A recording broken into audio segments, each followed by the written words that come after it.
Здравейте на всички българи!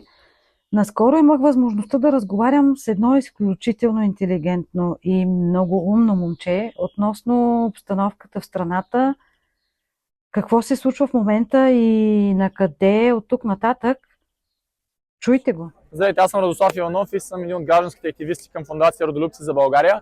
Решихме да направим един организиран протест, автошествие от България до сърцето на Европейския съюз, което е Брюксел, във връзка с извънредното въвличане на България в еврозоната.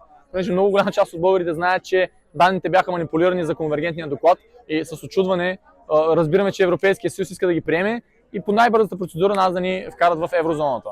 Сега, много голяма част от вас знаят, че хърватите много изгоряха с това нещо, от към инфлация, от към натоварване на въобще на обикновения гражданин. Естествено, имаме много други неща, за които да протестираме, за това какво решихме да направим. Направихме 2300 км поход с автомобили в посока, общо към 5000 км в последните 2-3 дни. И сега се връщаме обратно, минахме през Роттердам, през Хага, сега сме в Франкфурт на Майн, точно пред централата на Европейската централна банка. И виждате колко българи са събрали, дори от Германия, тук от Франкфурт, за да изкажат своя глас, че не искат да бъде въведено еврото по престъпен начин. Ако ще вкараш една държава в еврото, тя трябва да бъде готова за това нещо. Икономически България е на колене, тя даже направо си лежи просната мъртва и е на системи, благодарение на дългове, които се теглят от нашата държава и от последни издихания на грабителство, което се прави с бизнесите. Много голяма част от вас са в чужбина, поради проста причина, че са имали бизнес в България и някой дошъл им го е смазал. И се отказват от България, защото си казват как да работя да живея в тази мафиотска държава. И се дошли, защото разчитате в Германия нещо, което да бъде законно и правово. И затова много голяма част от българите в чужбина им е наистина на сърце да подкрепят подобни тип шествия, за да може България веднъж за винаги да се отскубне, да се освободи от тези двамата, които са окупирали страната, и Урсула работи заедно с тях. Защото дойдоха тук немски адвокати и казват: ето, значи, викал Бойко, от кой се е научил. Той се е научил от Урсула, защото те виждат тия нива на корупция по същия начин, както ги има и в Германия, но просто Германия са много по-високо ниво. Ние като по-малка икономика и държава не ги виждат тия неща.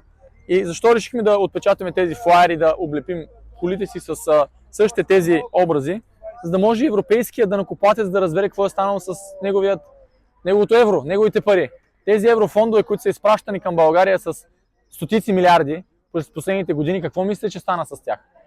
Фирми, близки до тези двамата, са ги усвоили тези еврофондове и познайте, има ли крайен резултат? Всеки един от вас се е връщал в България. Гледате по селата големите табели, това е финансирано от еврофондове, и на следващата развалина. Те даже не са използвани нито за ремонти, нито за инфраструктура, нито за образованието на децата, нито за здравеопазване. За нищо. Или много малък процент от средствата са отишли по предназначение, а друга голяма част са отишли в фирми, близки от тези двамата, и седени са тия средства. И после защо имат в Дубай апартаменти, къщи, Манхатън гейт, Барселона гейт? Откъде са парите според вас?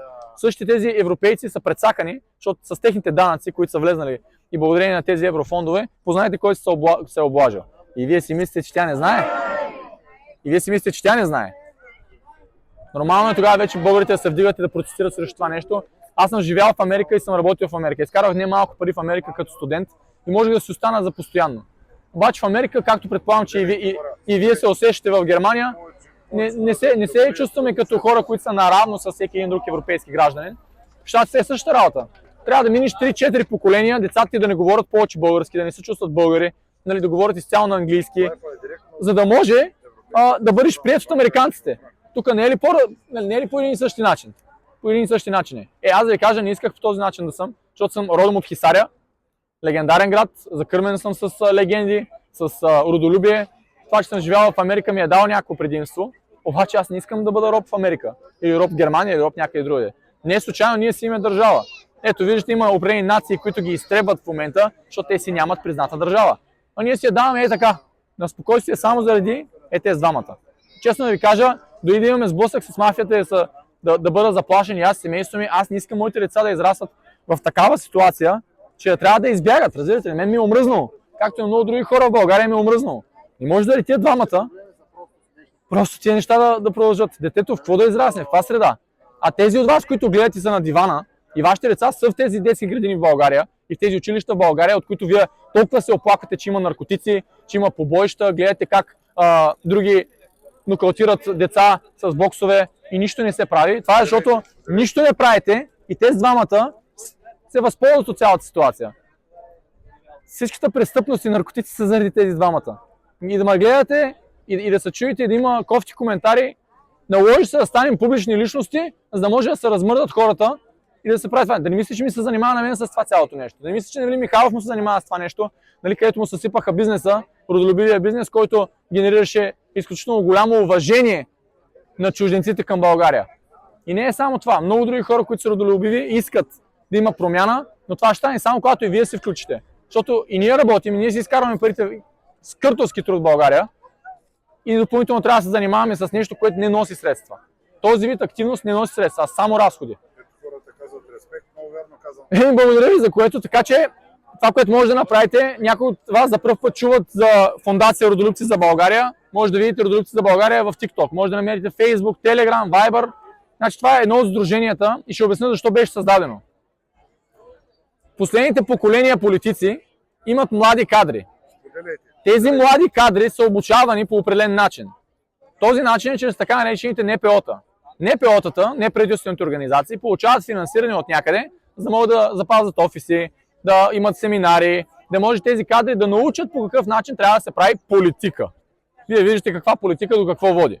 И сега се замислихме, ако има средства, които влизат от чужбина, от чужди държави, да финансират НПО-та в България, да обучават бъдещото поколение политици, очевидно е, че тези бъдещи поколения няма да са с родолюбиви чувства, защото не случайно тези средства, които са влезали в тези НПО-та, те са от чужди държави. Тоест те по такъв начин ще ги обучат тези политици и въобще бъдещи водачи, ръководители в страната, които да не са за България, ами какво кажат, нали, на Запада, какво кажат от някъде другаде. Затова Родолюбци за България бе създадено, за да може да организира хора, които обичат България. Затова се казва Родолюбци за България. И спонсорирането на автошествието се случи от родолюбиви българи в целия свят, които решиха да дарят за гориво на всички хора, които се измъчихме. Честно да кажа, 5000 км не ги бях карал. Това са 2300 в една посока, 2700 на обратно, защото трябваше да минем и през Хага и през Роттердам, за да може повече българи и повече чужденци да разберат за всичко това нещо. Затова това е едно от сдруженията, които може да следвате и активността също, защото вече имаме български бъдещи ръководители, които се обучават благодарение на това сдружение. И също да следвате новото поколение медии, защото всички мрънкат постоянно как националните медии не били отразили. Те не са наши, бе. Те са на тези двамата. Как ще отразят те нещо, което ще им бутне властта? Така че спрете да ги наричате национални, ще не са национални, те са частни. Те двамата са. И започнете да следвате новото поколение национални медии, които са насочени в това да развиват България, да развиват българите и да показват истината така, каквато е. Защото ако ние си ги съфинансираме тези медии, които вече го правим, то това сдружаване, за което говорят Съединението прави силата, тогава може да сработи. А не да чакаме на големи пари отвънка, които да оправят България. Какъв им е интересът, че на тях интереса им е само грабене и само завземане. Тези от вас, които са в чужбина, го виждат това нещо и го знаят. Със сигурност са си говорили с германци, с холандци, австрийци, които го знаят това нещо. Така че свързвайте ни и нас също с опозиционни медии, които са в Европа, защото от целият шум, който се вдигна, сега свързаха с нас австрийци, чакат ни утре на интервю в Австрия, чакат ни на интервю в Унгария също, някои хора, които са изключително известни там, за да може цялото това нещо да се чуе. В момента Урсула фон дер Лайен е под пара, защото са внесли вот на недоверие румънски евродепутат. И представете си, че всички опозиционни депутати в Европейския парламент, ако използват данните, които ние сме внесли, и им дадем всичко преведено на английски, немски, който решите език, ние можем да помогнем на Европа да се освободи от това, което очевидно тормози и Европа. Така че дайте да помогнем и на европейските депутати, които искат по някакъв начин промяна, чрез информацията, която ние имаме, защото очевидно Румъния я отразиха за изборни измами.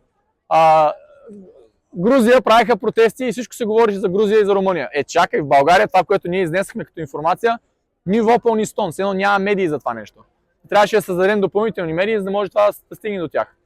Но за радост това автошествие доведе до изключително много нови контакти, изключително много щастливи европейци, които не са вярвали, че промяната ще тръгне от България, за да може и те по някакъв начин да се подобрят. Така че следвайте медиите, свързани, както е Свободен глас, има много други, Съпротивата, знам, че е много хубава медия, които може да ги откриете естествено във Facebook и в интернет.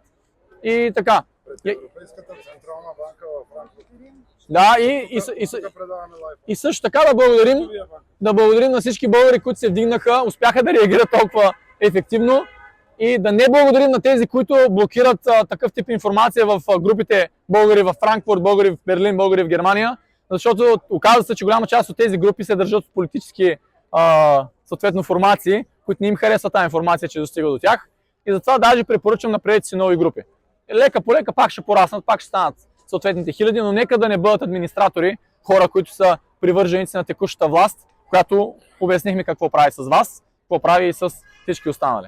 Така че нека тая язва на Европейския съюз, които са тия двамата, да я махнем и да направим услуга и на европейските граждани. Това мога да кажа, надявам се беше полезно, така че следвайте ни и да действаме. Супер! Също така мисля, че тук не трябва да става въпрос за това дали сме за или против еврото и да спорим помежду си, а трябва да се съединим с една идея, нека бъде питан българският народ.